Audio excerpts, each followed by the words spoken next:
नमस्कार. आजच्या व्हिडिओमध्ये मी तुम्हाला आषाढी एकादशीला सोन्यापेक्षाही मौल्यवान कोणत्या वस्तू घरी आणायच्या हे सांगणार आहे. पण त्याआधी तुम्ही चॅनलवरती नवीन असाल तर चॅनलला लाईक करा आणि सबस्क्राईब देखील करा. कमेंटमध्ये श्री स्वामी समर्थ किंवा ओम नमो भगवते वासुदेवाय नमः लिहायला विसरू नका. येत्या 6 जुलैला आषाढी एकादशी आहे. या एकादशीच्या दिवशी जर आपण काही उपाय केले, काही सेवा केल्या तर त्या खूप प्रभावी ठरतात. तर उद्या आपल्याला भगवान विष्णूंना म्हणजेच पांडुरंगाला प्रिय असणाऱ्या काही वस्तू घरी आणायच्या आहे, की ज्यामुळे आपल्यावरती भगवान विष्णूंची कृपा हे सदैव राहील. जर आपल्या घरामध्ये या काही वस्तू असतील तर कोणतीही नकारात्मक ऊर्जा ही आपल्या घरामध्ये प्रवेश करत नाही आणि घरामध्ये सुख शांती आणि समृद्धी देखील टिकून राहते. तर कोणत्या वस्तू घरी आणाव्यात हे जाणून घेऊया. आता पहिली गोष्ट म्हणजे तुम्ही अगदी या वस्तू आज घरी आणल्या तरी पण चालेल किंवा तुम्हाला जर शक्य नसेल तर एकादशीच्या दिवशी देखील तुम्ही या वस्तू घरी आणू शकता. अगदी घरातल्या कोणत्याही व्यक्तीने या वस्तू घरी आणल्या तरी पण चालेल. आता आपल्याला सोने चांदी घ्यायचं नाही पण भगवान विष्णूंना प्रिय असणाऱ्या काही वस्तू घ्यायच्या आहे. तुम्ही त्या सहजपणे घेऊ शकता. पण त्या वस्तू आपल्या घरामध्ये असणे देखील तितकेच महत्त्वाचं आहे. यामुळे आपल्याला भगवान विष्णूंचा आशीर्वाद हा मिळत असतो. तर पहिली वस्तू आहे ती म्हणजे हरिपाठाचे पुस्तक. आता हरिपाठाचं पुस्तक काही घरामध्ये असेल तर त्यांनी कोणत्या वस्तू आणाव्यात ते देखील मी तुम्हाला सांगणार आहे. आता हे हरिपाठाचं पुस्तक तुम्हाला कुठेही पूजेचं साहित्य जिथे मिळतं तिथे मिळून जाईल. हे जर आपल्या घरामध्ये असेल तर आपण याचे वाचन करत असतो. एखादी वस्तू जर आपण घरामध्ये आणली तर तिचा वापर आपण करतोच. तशाच प्रकारे जर आपण हरिपाठाचं पुस्तक जर आपल्या घरी आणलं तर आपण देखील नेहमी त्याचे वाचन करू. जेव्हा पण एकादशी तिथी असेल तेव्हा आपण हरिपाठाचे वाचन हे करायचेच आहे. तसेच जर तुमच्या मुलांना जर याची आवड लागली तर ते रोज संध्याकाळी हरिपाठ हे म्हणू शकतात. आता हे पुस्तक घरी आणल्यानंतर प्रथम आपण देवापुढे ठेवायचं आहे. त्याची पूजा करायची आहे. आपण चंदन लावायचं आहे किंवा हळद लावायची आहे. धूप-दीप दाखवायचा आहे आणि त्यानंतर हे पुस्तक तुम्ही वाचण्यासाठी घ्यायचं आहे. त्यामुळे आपल्या घरावरती सदैव पांडुरंगाची कृपा राहील. त्यानंतर दुसरी वस्तू आहे ती म्हणजे बुक्का. आता बुक्का काळा देखील असतो आणि पांढरा देखील असतो. आपण जेव्हा पांडुरंगाची पूजा करत असतो तेव्हा पांडुरंगाला तुळशीपत्र आणि बुक्का हा अर्पण करत असतो. तर हा बुक्का देखील तुम्ही या दिवशी खरेदी करू शकता. त्यानंतर तिसरी वस्तू आहे ती म्हणजे गुलाल. अबीर गुलाल उधळीत रंगनाथा घरी नाचे माझा सखा पांडुरंग. आता या वाक्यामध्येच गुलालाचे महत्त्व दडलेले आहे. पांडुरंगाला देखील गुलाल अत्यंत प्रिय आहे. त्यामुळे आपण या दिवशी गुलाल देखील खरेदी करू शकता. भगवान विष्णूंना तसेच पांडुरंगाला ज्या काही वस्तू प्रिय आहे त्या वस्तू आपण घरी आणायच्या आहे. तसेच चौथी वस्तू म्हणजे तुळशी माळ.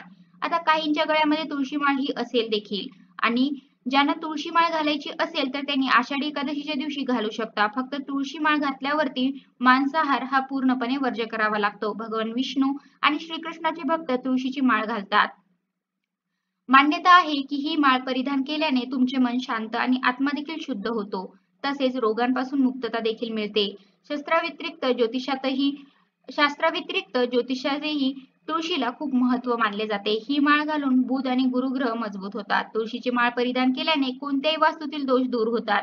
पौराणिक कथेनुसार तुळशीला वरदान आहे की भगवान विष्णू केवळ तुळशीची पाने अर्पण केलेले नैवेद्य स्वीकारतात.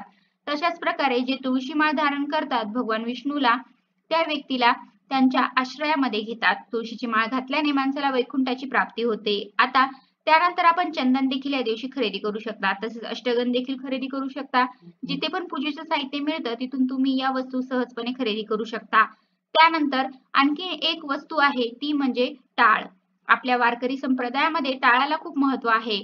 अगदी तुमचे आजी आजोबा कोणी जर वारीला गेले असतील, पंढरपूरला गेले असतील तर त्यांना तुम्ही टाळ खरेदी करायला सांगा. टाळ आणायला सांगा आणि त्यानंतर तुम्ही ते टाळ घरामध्ये ठेवू शकता आणि जेव्हा पण तुम्हाला हरिपाठ म्हणायचा असेल तेव्हा तुम्ही ते टाळ वापरू शकता. आता आपण या दिवशी बाळकृष्णासाठी किंवा भगवान विष्णूसाठी पिवळी वस्त्रे देखील खरेदी करू शकता. प्रत्येक घरामध्ये बाळकृष्णाची मूर्ती ही असतेच. आपली जशी दिवाळी असते तसेच देवांसाठी आषाढी एकादशी देखील खूप महत्त्वाची आहे. त्यामुळे आपण बाळकृष्णासाठी देखील नवीन वस्त्र जरूर घेऊन यावे आणि तुम्ही घेताना शक्यतो पिवळ्या किंवा लाल रंगाचे वस्त्रच घ्यावे. तसेच या दिवशी आपण पूजा आणि सेवा करत असतो तेव्हा देखील आपण पिवळ्या किंवा लाल रंगाचे वस्त्र परिधान करायचे आहे. हे भगवान विष्णूंना अत्यंत प्रिय आहे. तसेच तुमच्या घरामध्ये जर विठ्ठल रुक्मिणीची मूर्ती नसेल किंवा बाळकृष्णाची मूर्ती नसेल तर ती मूर्ती देखील तुम्ही आषाढी एकादशीच्या दिवशी घरी आणू शकता. आणल्यानंतर प्रथम आपण अभिषेक करायचा आहे आणि मूर्तीची प्राणप्रतिष्ठा करायची आहे. आपण मनापासून पूजा आणि सेवा करायची आहे. भगवान विष्णू तुमच्या आयुष्यामध्ये कधीच कसलीच कमतरताही भासू देणार नाही. तसेच शालिग्राम हे देखील भगवान विष्णूचेच रूप आहे. तुम्ही या दिवशी शालिग्राम आणला तर आपल्या घरामध्ये भगवान विष्णूंचा वास हा सदैव राहील व आपल्या घरामध्ये कधीच कसलीच कमतरताही भासणार नाही. शालिग्राम आणल्यानंतर आपण तो तुळशीमध्ये ठेवायचा आहे. प्रथम शालिग्रामला आपण स्नान घालायचे आहे, अभिषेक करायचा आहे. त्यानंतर तो स्वच्छ पुसून तुळशीमध्ये ठेवायचा आहे. धूप दीप दाखवायचा आहे आणि हा शालिग्राम आपण सदैव तुळशीमध्येच राहून द्यायचा आहे. आपल्या घरामध्ये शालिग्राम आणि तुळशीची जर पूजा होत असेल ना, तर त्या घरामध्ये कोणतंही संकट येत नाही असं म्हणतात.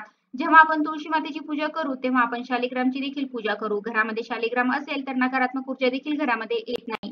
तसेच वास्तुदोष देखील दूर होतात. जर आपल्या कुटुंबावरती कोणतेही संकट येणार असेल तर तुळस अगोदर सुकते असे म्हणतात. ही तुळस आपल्याला संकेत देत असते की आपल्यावरती कोणतं तरी विघ्न येणार आहे. त्यामुळे आपल्या घरामध्ये तुळस ही पाहिजे. पण तुळशीसोबत शालिग्राम देखील असावा. जेव्हा तुळशीचा विवाह असतो तेव्हा आपण जर तुळस आणि शालिग्रामचा विवाह केला तर कन्यादानाचं पुण्यफळ हे प्राप्त होत असतं. तसेच आपण या दिवशी जपमाळ देखील खरेदी करू शकता, कारण की घरामध्ये प्रत्येकाची जपमाळ ही वेगळी पाहिजे. हिंदू देवी देवतांच्या पूजेसाठी वेगवेगळ्या माळांचा वापर करून जप करण्याची पद्धत आहे. जप करण्यापासून साधकाच्या इच्छा लवकरच पूर्ण होतात. ज्याप्रमाणे गणपतीच्या पूजेसाठी हस्तिदंत, लाल चंदन किंवा रुद्राक्षाच्या माळेचा उपयोग करून जप करण्याची परंपरा आहे, त्याचप्रमाणे भगवान शिवशंकर त्यांच्यासाठी रुद्राक्ष माळेचा वापर केला जातो. त्याचप्रमाणे देवी लक्ष्मीचा आशीर्वाद प्राप्त करण्यासाठी कमलगट्टेचा जप करण्याचा, तसेच लाल चंदनाच्या हाराने देवी दुर्गा, माता लक्ष्मी इत्यादींचा विशेष आशीर्वाद मिळण्याची परंपरा आहे. दुसरीकडे भगवान श्रीराम, भगवान श्रीकृष्ण आणि भगवान विष्णू यांच्यासाठी पांढरा चंदन किंवा तुळशीच्या माळेने जप केला जातो. आपण जर या जप माळेने जप केला तर आपली इच्छित मनोकामना लवकरच पूर्ण होते असे म्हणतात. त्यामुळे तुम्ही जप माळ देखील खरेदी करू शकता. देवाच्या पूजेसाठी सर्व प्रकारच्या नियमांमध्ये जप करण्याची परंपरा प्राचीन काळापासून चालत आली आहे. सनातन परंपरेत साधारणतः 108 मणीची माळ महत्वाची असते. हिंदू धर्मात 108 ही एक चांगली संख्या मानली जाते.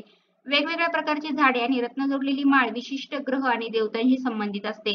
त्यानंतर आता आपण शेवटची वस्तू घरी आणू शकतो ती म्हणजे मातीची चूल. आता मातीची चूल आपण सिटीमध्ये असलो तर वापरत नाही, पण जेव्हा आपण पूजा करत असतो तेव्हा मातीची चूल ही पूजेमध्ये ठेवावी असे म्हणतात. अगदी तुम्ही किचन मध्ये देखील ही ठेवू शकता. यामुळे अन्नपूर्णा मातेचा आशीर्वाद हा सदैव आपल्यावरती असतो व आपल्या घरामध्ये अन्नधान्याची कमतरता ही कधीच भासत नाही. दर शुक्रवारी मग तुम्ही या मातीच्या चुलीची पूजा करायची आहे. तर अशा प्रकारे आजच्या व्हिडिओमध्ये मी तुम्हाला आषाढी एकादशीला सोन्यापेक्षाही मौल्यवान कोणत्या वस्तू घरी आणायच्या हे सांगितलं आहे. कसा वाटला तुम्हाला माझा आजचा व्हिडिओ कमेंट करून नक्की सांगा. धन्यवाद.